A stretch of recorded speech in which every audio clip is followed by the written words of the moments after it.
Iyi ni radiyo ijwi ry'Amerika.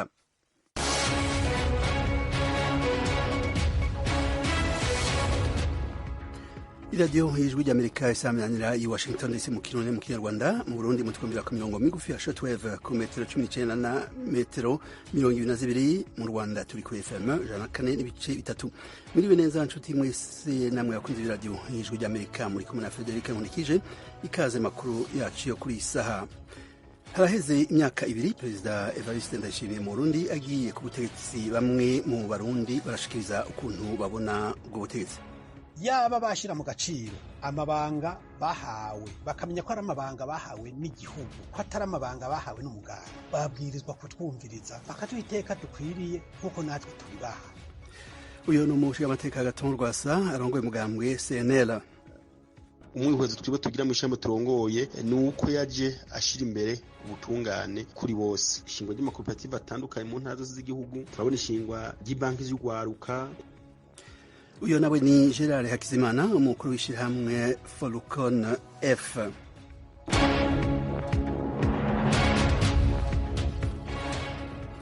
Abimukira bashika kuri 50 baturuka muri Mexique batowe mw'ikamyo itwara imizigo bapfiriyemwo muri leta ya Texas muri leta zunze ubumwe za Amerika.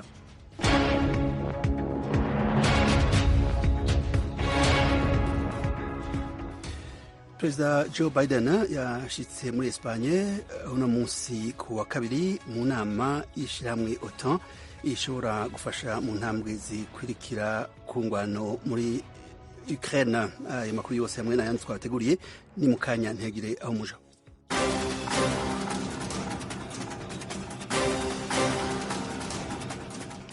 Reka amakuru tuyatanguriye kuyavugwa hirya no hino ku isi. Abimukira bashika kuri 50 baturuka muri Mexique batowe mw'ikamyo itwara imizigo bapfiriyemwo muri leta ya Texas muri leta zunze ubumwe za Amerika. Ico nico gitigiri kinini c'abimukira bapfiriye rimwe bagerageza kwinjira ku mupaka Mexique ihana na leta zunze ubumwe za Amerika.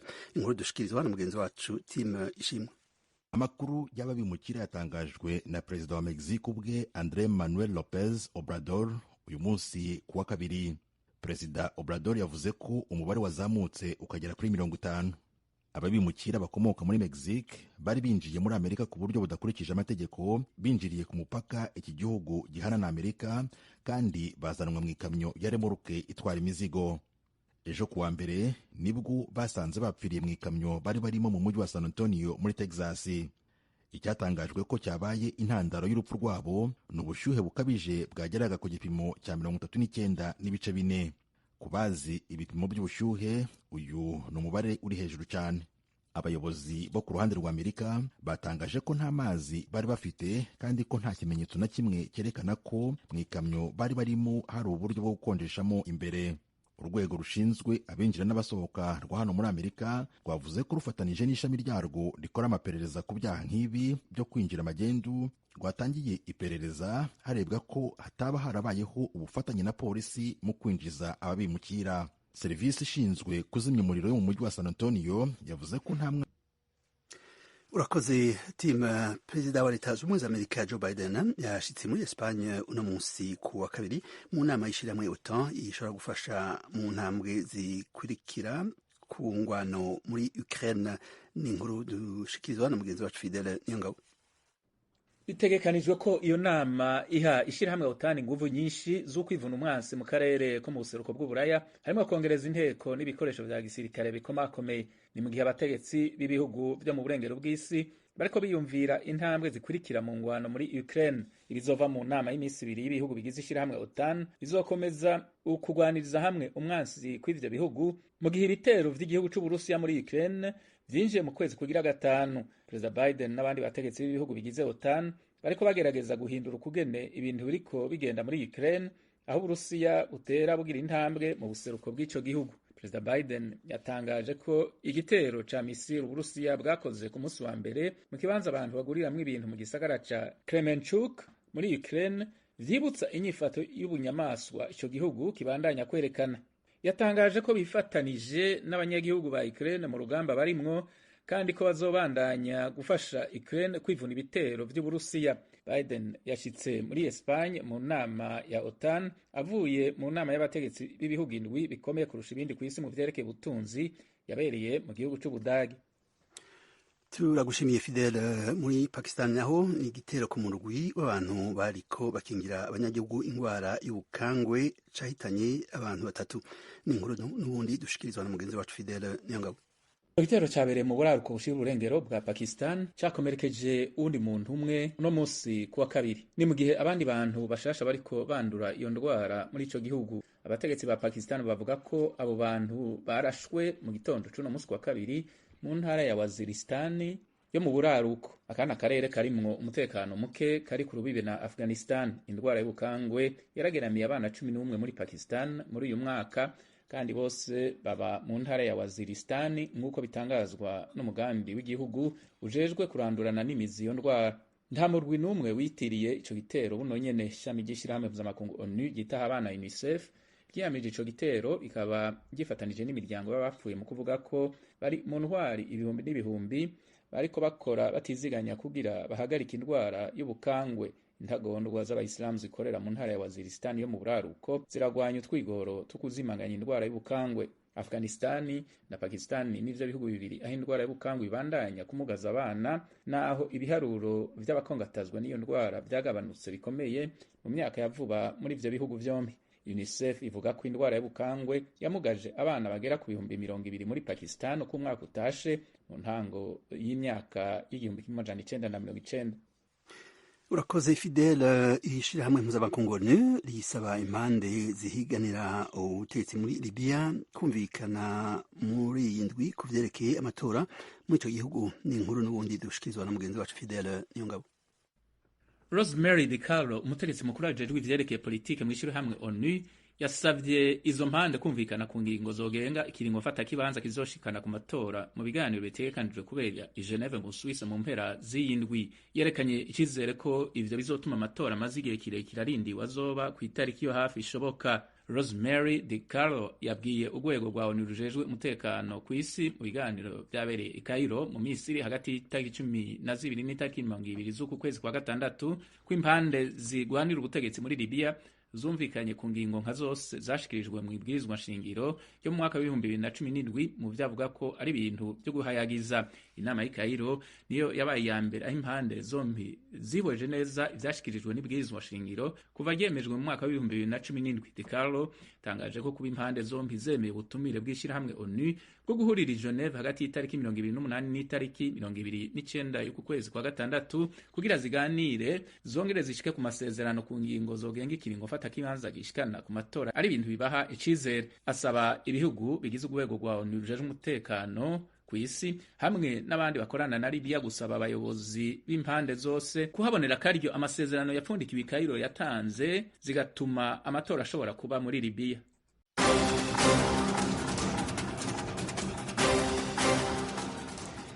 Barakoze bagenzi bacu Fidel Nyongabo na Time Shimwe badushikirije amwe mu makuru avugwa hirya no hino ku isi. Tubibutse inshuti mwese ko muriko murabandanya kumviriza iradiyo Ijwi ry'Amerika isaminanira i Washington DC mu Kirundi mu Kinyarwanda. Mu kanya n'amakuru yo mu karere ka Afurika y'ibiyaga binini.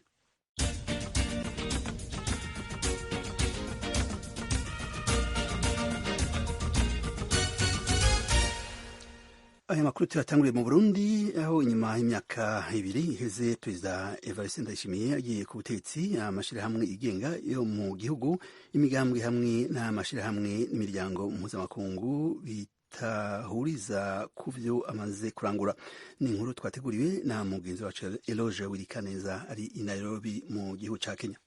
Imyaka 2 yarumanye Perezida Evariste Ndayishimiye azwi ku kazina k'ubuhizi ka Neva, akaba ari nako yita ku rubuga rwe rwa Twitter yo mu mabanga. Akija mu mabanga giturumbuka kubera urupfu rwa nyakwigendera Perezida Pierre Nkurunziza, Uburundi bwari bwarahariwe ivomo n'amashirahamwe n'imiryango mpuzamakungu. Imigenderanire n'ibihugu bitari bike birimwo umubanyi yo muraruko bwabwo u Rwanda iratosekara. Kuba ari mu mabanga kandi yabifashijwemwo na Albert Shingiro yagize umushikanganje w'imigenderanire y'Uburundi n'ayandi makungu amukuye ku guserukira igihugu muri ONU New York. Harabaye impinduka ziboneka mu gisata c'imigenderanire. ibihugu vya Buraya na Leta Zunze Ubumwe za Amerika bakuye ibihano ku Burundi. Ibiganiro hagati y'u Rwanda biriko biraba kugira hugururwe imipaka yugawe haraheze imyaka hafi indwi. Nayo bamwe mu banyepolitike bari barahunze baturuka mu mugambwe uri ku butegetsi CNDD-FDD n'abatavuganwe n'ubutegetsi baratahutse. Reka na zimwe mu mpunzi ziri mu makambi yo mu bihugu vy'akarere zarasubiye mu gihugu. Mu gihugu hagati President Neva yari mu mabanga yahora ari umunyamabanga mukuru wa CNDD-FDD, akenshi yabonetse atumira abakuru b'imigambwe bagasangira ku meza bakanatwenga, harimo na Agathon Rwasa twari umugambwe senere wamureze muri sentare yubahiza ibwirizwa nshingiro ko yivye amatora mu 2020. Ariko Karina Tersakian, umushakashatsi mukuru muri DHB ishirahamwe rikora amatohoza ku Burundi, asanga ibikorwa bidahagije. Le problème qu'on remarque 2 ans plus tard, c'est l'écart entre les promesses du président et la réalité. Ingorane nyuma y'imyaka ibiri ni kinogo kiri hagati y'ivyo perezida asezerana n'ukuri. Mu majambo n'ivy'ukuri aratandukanye n'ivyaba mu myaka iheze, ariko ibikorwa vyerekana ko atacahindutse. Kuva perezida Ndayishimiye yaroye ku butegetsi, ihohoterwa ry'abatavuga rumwe na leta n'abikekwa kubabo rirakomeza. Hari abantu bategerezwa kuba bari mu mabohero, ariko bakomeza kuboreza igufa abandi no kubica. Mugabo Jeha Hakizimana, umukuru w'ishirahamwe Forcon F, abona nyabuna mu bisata vyose harabaye impinduka. Uko niko abisigura. Umwihwezo twibo tugira mu ishami turongoye nuko yaje ashira imbere ubutungane kuri bose. Ishingwa ry'amakoperative atandukanye mu ntara z'igihugu, turabona ishingwa ry'ibanki y'ugwaruka, y'abakenyezi, ukugwanya ibiturire, ukugwanya kudahana. Agathon Rwasa, umukuru w'umugambwe senere utavuga rumwe n'ubutegetsi, we yagize indongozi za CNDD-FDD, umugambwe uri ku butegetsi, gukorera umugambwe aho gukorera igihugu. Aha hari kwa 2021 kuno kwezi Bujumbura, aho umukuru w'inama nshingamateka yahagarika ibikorwa vy'umurwi w'abashingamateka b'umugambwe senere. Yaba bashira mu gaciro amabanga bahawe, bakamenya ko ari amabanga bahawe n'igihugu, ko atari amabanga bahawe n'umugambwe, ko atari amabanga bahawe n'umugwi w'abantu, babwirizwa kutwumviriza bakatuiteka dukwiriye nkuko natwe turi baha. Abdul Kasim atwara umugambwe PDZ Gamibanga avuga ko habaye intambwe n'impinduka nyinshi muri imyaka ibiri heze. Igihugu nk'iki cyacu cy'u Burundi kimaze imyaka itari mike tugendera mu bwicanyi, biragoye kuvuga yuko iyo ngeso ko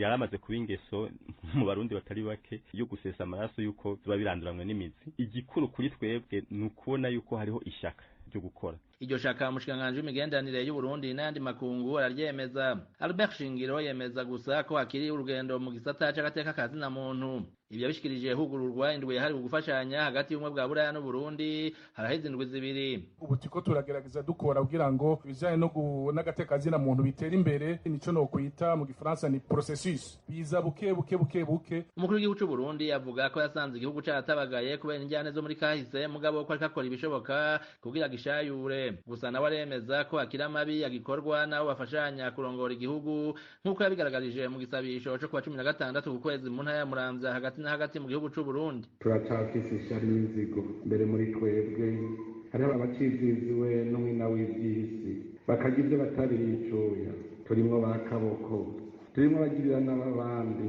turacafise indambi. Mu mpera z'indwi heze naho akura umuhanuzi wa Buramatari wa Rumonge ajejwe ubutunzi yagirizwa kunyuruza ibitoro, yavuze ko atazihanganira abategetsi bakomeza gukora amakosa arimwo kunyuruza amatungo ya leta. Hariho ikintu citwa gudahana, nzobasambura mwese ukagwe kari ngaha, nzogasambura.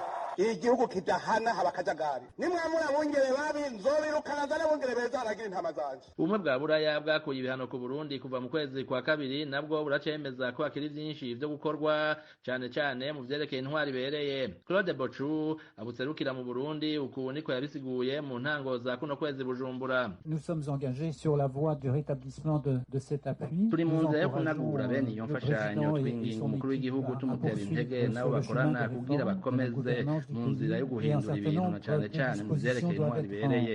Hari ibitari bike rero bitegerezwa gukorwa kugira imfashanyo isubire guca mu minwe ya leta.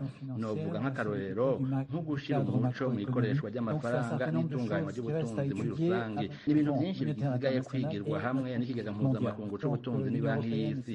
Ubumwe bwa Buraya n'izo nzego zibiri harimo intererano y'umuco w'abategetsi b'u Burundi bazokwigira hamwe ivyankenerwa. Naho Burundi bwateye intambwe nyinshi muri imyaka ibiri heze ku rwego mpuzamakungu, mu gisata c'ubutunzi bwakomeje gusubira inyuma. Mu kwa 10 2021 ikigega c'isi cashize Burundi ku mwanya wa mbere w'ibihugu bikenya cyane ku isi. Eroje Urikaneza, Ijwi rya Amerika. tugushimire Eloge. Tukivuga kandi ku Burundi, Nyonko ya Tinka ifise inkurikizi nyinshi haba ku borozi, yaba yangayanga eka na leta idasigaye inyuma. Imiryango myinshi iremeza ko ubukene bwayinjiranye kubera itacikora ku bitungwa vyayo ngo yikenure, ikaba ihanze amaso icokorwa na leta. Ni inkuru dushikirizwa na mugenzi wacu Desire Hatungimana ari Kigali mu Rwanda. Iyo ngwara iramaze amezi arenga 2 yibonekeje mu ntara ya Ngozi mu buraruko bw'u Burundi. Aborozi bahora bikora ku bitungwa vyabo iyo hageze kwikenura ubu ntibagira ayo bacira nayo bamira. Abayangayanga nuko nyene, baba abo borozi, abayangayanga, abakora akazi ko kotsa inyama, bene abadandaza b'inka babwiye Radio Ijwi rya Amerika ku bukene bwamaze kubinjirana. Ubuzi bwarahagaze n'amabare murabona nkagikora, muje nahora ndandaza nk'ikazi 5 z'ibiyeri, ubu ntikaze ntihera kubera atakintu abantu bashobora kuronka bafata. Nanje ndi umworozi, nico kintu nkora, nta kazi kahita nigeze ndonka kuva mu buzima bwanje. Narorora hanyuma ngakora n'utundi tuntu nkiyungunganya, mugabo umuntu adashobora gushora igitungwa ciwe mu isoko, no kuri nta kintu na kimwe uvuga ngo umufuko uzoronka amahera ngo n'umuntu woronka icanje. Mu rugo nta n'ijambo na rimwe tigifise. Inka yipfuye igira gupfa, rwayorowe ikagira gupfa, ariyo baranguye umva yuko tugowe gose. Ubwo bukene bwibonekeza mu miryango ntibwasize inyuma ubutunzi bwa komine Gashikanwa yo mu ntara ya Ngozi kubera isoko y'inka yari itunze iyo komine yugawe. Iyo soko yashorwamwo inka zivuye mu mihingo itandukanye y'u Burundi no mu bihugu bihana imbibe. Musitanteri wa komine Gashikanwa Ntibizi Theophile amenyesha ko ibikorwa vy'iterambere, kubaka amashuri, amabarabara vyose babihagaritse. Iya soko yatuma ibice birenga hafi 70% by'ubutunzi bwa komine bwava kuri iya soko. Ncamumva ko natwe ingesho bahungabanye, noshikiriza yuko nko ku kwezi dusha tubona yuko tutakaza amafaranga hafi 200,000 zaba zinjira ku kwezi. Novuga ko rero bica bigira n'ingaruka no kwikorwa vya komine, ko ari ibikorwa byari biteguye gukorwa cyane cyane mu ano mezi 3 ya nyuma aheza umwaka. Ivyo bikorwa rero byose bica bihagarara. Abanyagihugu bugarijwe n'ubukene kubera imyuga yabo barafise ico basaba leta. Leta yofata inka ese ingorane iyo ngwara intibaga, idagwa iyo ngwara bakayipima tukayibaga. Jewe mbona leta yari ikwiye kuvugana nabo bikorana bakaraba iki kibazo ko cova mu nzira. Urucanco nimba rwoboneka rukaboneka, kujya bitwarika amagara y'abantu n'ibitungwa bari bakwiye kuvyitwararika. Nkuko turi abene gihugu nyene bayo yategetswe ko turabira ikintu conyaruka kigakorwa kugira ngo natwe akazi kacu kabandanye. Umushikiranganje w'uburimyi n'ubworozi Deogide Rurema mu kiganiro haba amenyesha makuru igenekezo ya 31 z'ukwezi kwa 5 yamenyesheje ko kubona atabitungwa biciyerereza ku mitumba vyafashije kugira iyo ngwara ntirandagate. Amenyesha ko leta iticaye kandi ko vuba iyo ngwara bazoyitsinda. Turiko turashiraho urupapuro rw'inzira kwerekana neza nyezina ibikorwa vyihuta bigiye gukorwa. Ivyihuta naho no kubandanya duhumuriza abene gihugu, aborozi yuko tuticaye, turi ku kivi, turi impande zabo. Ikindi cihuta nuko turiko turavugana nabo dufashanya mu iterambere kugira ngo tugure incanco. Uwo mushikiranganje asaba abanyagihugu kubandanya bubahiriza amabwirizwa bahabwa n'abajejwe ubworozi yo guhamba ibitungwa vyapfuye, kutarya inyama zavyo no kutanywa amata y'inka zigwaye. Asaba abajejwe intwaro ko ico gikorwa nabo bokigira icabo kugira urwo rugamba barutsinde. Iyo ngwara ni bwa mbere yibonekeje mu Burundi nk'uko Deogide Rurema yabimenyesheje abakozi bakuru ubushikiranganje arongoye. Igenekezo rya 27 ukwezi kwa 5 bikandikwa ku rubuga rwa radio na televiziyo y'u Burundi. Ibiharuro vya nyuma vyatanzwe n'ubwo bushikiranganje igenekezo rya mbere ukwezi kwa 6 vyerekana ko iyo ngwara yibonekeza mu ntara 8 arizo Bujumbura, Ngozi, Kirundo, Kayanza, Cibitoke, Muyinga, Karusi na Makamba. Inka 187 nizo zazimaze gufatwa, 115 nazo zikaba arizo zapfuye. Desire Hatungimana, Kigali, Ijwi rya Amerika.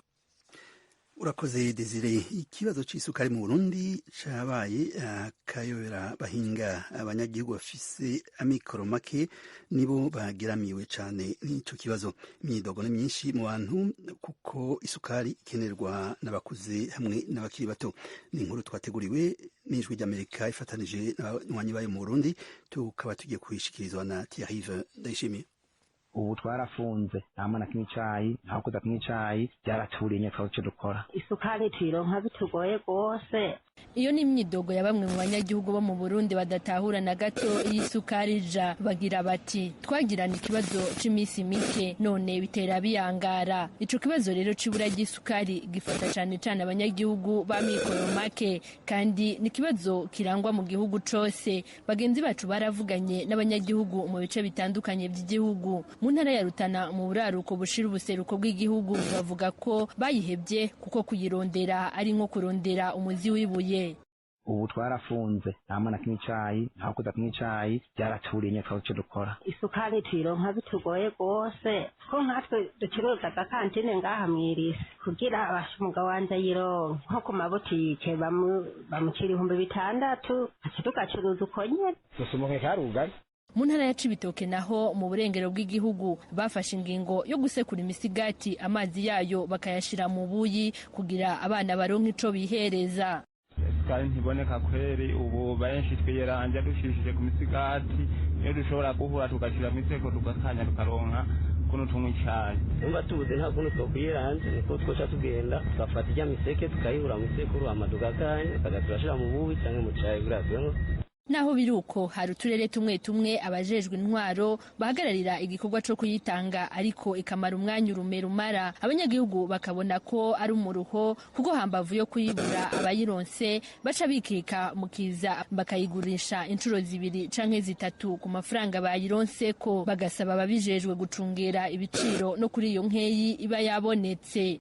Iyo ibintu biguma biduga natwe tutabona aho uburyo buriko burava gatoraza cane. Rero bimaze kuba byogabanuka kuba leta bagasubiza ku giciro leta iba yaratanze biratunezera cane. Umwenegihugu muto muto yahora acinyizwa ku biciro agasanga yifitiye udufaranga duke yagiye gusuma agasanga ibiciro byaduze bikamugora gusuma, aroroherwa mu gihe leta yafasha abo bantu ikabashengeza canke ikabaca amande bagasubiza ibiciro uko vyahora, umwenegihugu akagura yorohewe. Kubera imyidogo ibandanye iba myinshi mu gihugu, bagenzi bacu baciye bishikira ku cicaro c'iryo hinguriro rihingura isukari Sosumo riri mu ntara kama ya Kumoso muri komine Bukemba mu ntara ya Rutana kugira ngo birabire neza ibihakorerwa. Barashikiriye umuyobozi mukuru w'iryo hinguriro General de Brigade Aloyize Ndayikengurukiye kugira bavugane ibijanye n'ikibazo kiri muri iyo shira hamwe. Aremera ko hari ikibazo c'ikena ry'isukari gihari mu gihugu ariko akabibona mu mici ibiri. Bwa mbere nuko ishirahamwe ari rya kera rikeneye gusanurwa kugira umwimbo wiyongere. Nivyo abanyagihugu baridoga ko agasukari mu ndemisi katakiboneka kandi bashaka biraboneka mugabo kumbure zisiguritse. Imvo rero zina nyinshi cyane. Ubwa mbere hariho ihinguriro rishaje, ihinguriro dufise ni ryo guhera mu 1988 bako rimaze imyaka 34 ihingura igikacu rumba rirashaje. Nibi bikaje dukoresha navyo birashaje. Abakeneye isukari nabo kuva mu 88 gushika turi mu 2022 barigwije hafi inshuro 3 bako abakenera isukari bigwije na 3. Ubwira kabiri General de Brigade Aloyize Ndayikengurukiye amenyesha ko abatumye n'ibyahuha bihuhuka ari amashira hamwe akora imitobe yagwiriye kandi yose akaba akoresha isukari. Amahinguriro akoresha isukari mu guhingura ibintu bitwita ama unité de production yariyongereye. Ubu turagize ahantu umwimbu turonka udashobora gukwira bene gihugu be nayo mahinguriro akoresha isukari. Ibyo rero bikaba atari iby'imbeshere kuko bagenzi bacu babyiboneye. Barishikiye mu kigo BBN kijeje gusuzuma ubuziranenge bw'ibifungurwa n'ibindi bidandazwa mu Burundi. Basanze imitobe ikoreshwa isukari yiyongereye ku rugero rudasanzwe uko umwaka utashe mu Burundi. Mu mwaka wa 2019 ushira 2020 hemerewe kuja ku isoko ubwoko bw'imitobe bushika 200. Mu mwaka wa 2020 ushira 2021 ico giharuro caraduze kugera kuri 54. Ico giharuro gishobora kubandanya kiduga gushika kuri 60 mu mpera z'umwaka w'2022 nkuko bivugwa n'ikigo BBN. Uko umwaka utashe rero umwimbu w'isukari mu ihinguriro Sosumo ubandanya ugabanuka. Ihinguriro Sosumo ryemeza ko mu mwaka wa 2016 umwimbu wavuye ku matoni y'isukari 23,656 uja ku bihumbi 18,574 mu mwaka w'ibihumbi 2019. Muri uno mwaka umwimbu urenga gato amatoni ibihumbi 15 dushingiye nanone ku bitigiri bya Sosumo.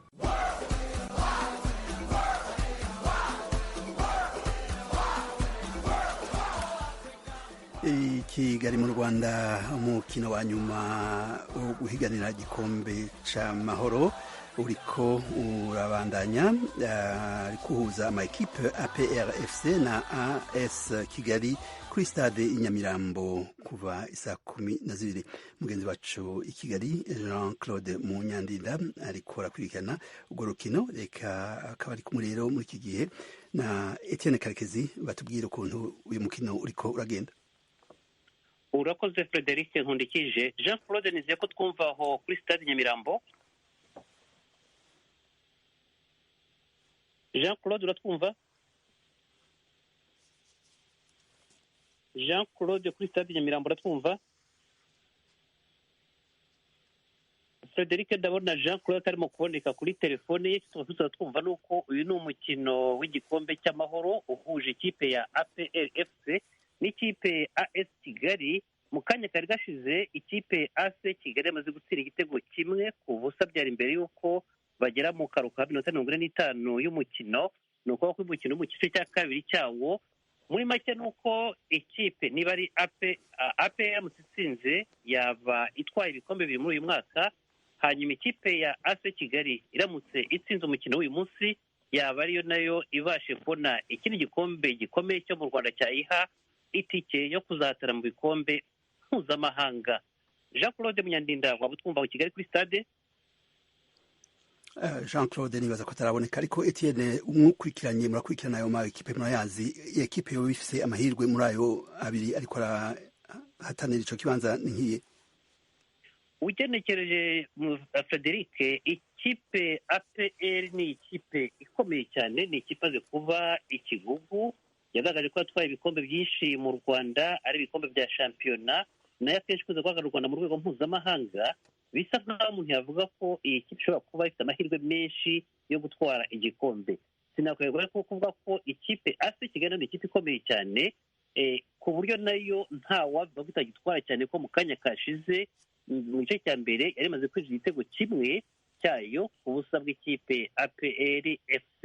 Ni ukuvuga ko ni ugutegereza ifirimbi ya nyuma, kubera ko aya makipe yombi ni amakipe ihagazeho, afite abatoza bakomeye n'abakinnyi bayo ni intarumikwa.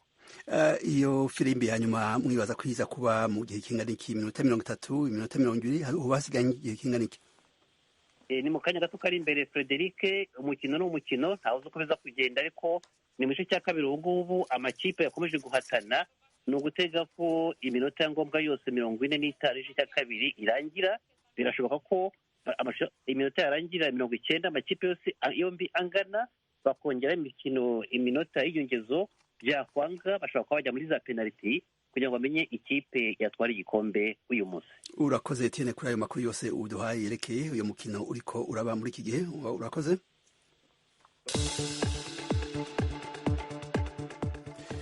Mu kanya turasozera ibiganiro twateguriye kuri saha, ariko imbere yaho reka tubibutse ingingo nkuru zari zigize amakuru. Twabwiye ko abimukira bashika kuri 50 baturuka muri Mexique batowe mu ikamyo itwara imizigo bapfiriyemwo muri leta ya Texas, aho ni muri leta zunze ubumwe za Amerika. Twabwiye kandi ko Perezida Joe Biden yashitse muri Espagne uno munsi kuwa kabiri mu nama y'ishirahamwe OTAN ishobora gufasha mu ntambwe zikurikira ku ngwano yo muri Ukraine. Twabwiye kandi ko mu Burundi nyuma y'imyaka 2 iheze Perezida Evariste Ndayishimiye afashe ubutegetsi, abatari bake batavuga rumwe ku bintu yo bamaze kurangura. Twabwiye kandi ku nyonko yateye inka mu Burundi ifise inkwirikizi nyinshi, haba ku borozi eka abayangayanga eka na leta idasigaye inyuma. Joti mwese rero mwakurikiranye ibiganiro byacu byo kuri isaha, turabashimiye cyane rwose ku kanya mwafashe mugakurikirana iradiyo Ijwi ry'Amerika. Turashimiye na ingenieur yadufashe mu buhinga bw'ivyuma, tukaba kandi dushimiye na Nadia Taha yadufashe kwegeranya ibiganiro twateguriye amakuru kuri mikoro rero mwari kumwe na Jewe Frederic turabayifurije umugoroba mwiza mugire amahoro aho muri hose.